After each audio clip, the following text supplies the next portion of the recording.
Can Jim Harbaugh and the Michigan Wolverines win a playoff game this season? ATL Jacob, ATL Jacob.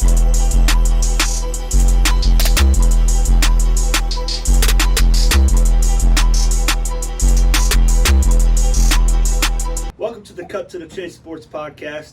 Got my boy Brady here. I'm Matt, as you all know. Me and Brady decided to do a segment this year. We're leading up to the college football season, but we love Big Ten football. Obviously, huge Ohio State fans.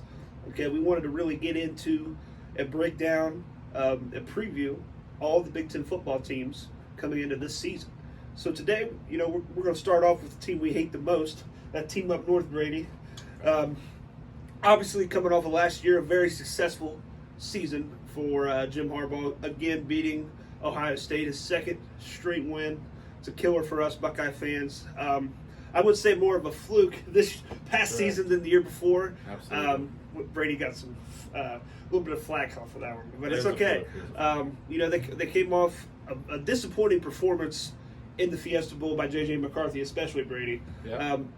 Talk about, I guess, the returning players on the offensive side. We see a ton of guys coming back, didn't lose a ton to the NFL. Talk about how important and impressive this Michigan offense is going to be this year. Yeah, so Michigan probably returns their best offense in the Harbaugh era. A quarterback that returned J.J. McCarthy, a very average quarterback in the Big Ten East so far. We'll see what he can do. Running back, you've got arguably the best running back duo in the country this year with returning Blake Corum, Donovan Edwards. And that's about it. I think their other running backs are below average.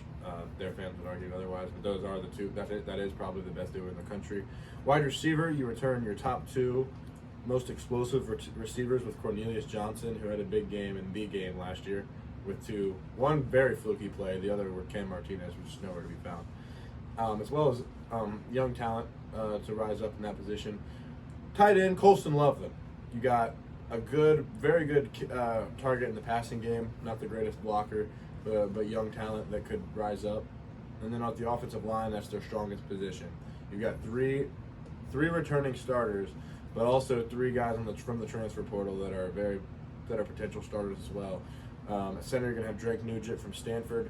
You're going to return arguably the best offensive guard in the nation with Zach Zinter, and then Trevor Keegan alongside him. You'll also have Carson Barnhart, Trente Jones, and Ladarius Henderson to round out that offensive line this season. So, obviously, we talked about the defense coming back. The secondary is going to be very, very good. Will Johnson, one of the best corners in the country, 6'3", very, very big and physical defensive back. Mike Samer still is a nickel, Rod Moore, and they're just going to be very, very, very athletic and very good in the defensive backfield. And then obviously when you get into the front seven, Junior Colson coming back for another season at linebacker, playing the Mike position. Talk about the defensive line, Brady, and how you think they're going to be able to play this year. Yeah, their defensive line returns a good amount. They return two tackles, Chris Jenkins, Mason Graham. They got a transfer for the defensive end spot, Josiah Stewart from Coastal Carolina. He was productive there.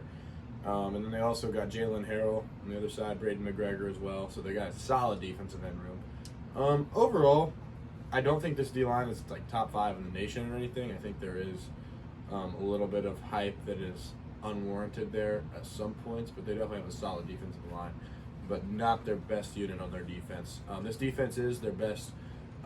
Their defense is better than their offense, just like last year.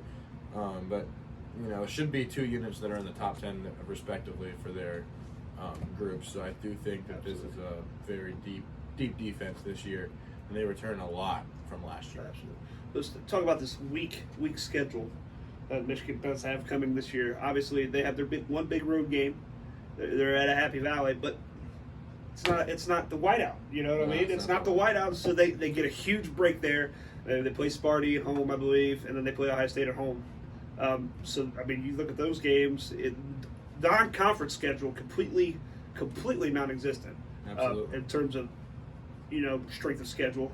Absolutely. So I would say Michigan has a very, very, very manageable path. If they can get through Penn State on the road, they're going to be 11-0 going into the game again.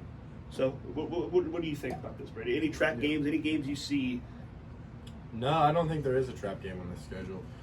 They have struggled with Sparty at Michigan State under Harbaugh. However, I don't know that can be a trap game with the difference of team coming back. And Sparty is not a good team at all. That's just my opinion. I just don't think they're good. So I think their schedule is very weak, very unimpressive. They don't play. Their out-of-conference schedule is a joke. Could not possibly be more of a joke. Like they don't have a single. They obviously don't have a Power 5 team. They also don't have really any notable Group of 5 teams either. So not a great schedule for the Michigan Wolverines. Let me ask you this: what do you think the final record is? Final preview here for the Michigan Wolverines in Probably 2023. 11-1.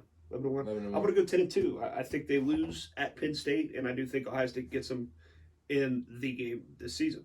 Thank you guys for tuning in to the Michigan Wolverines 2023 preview.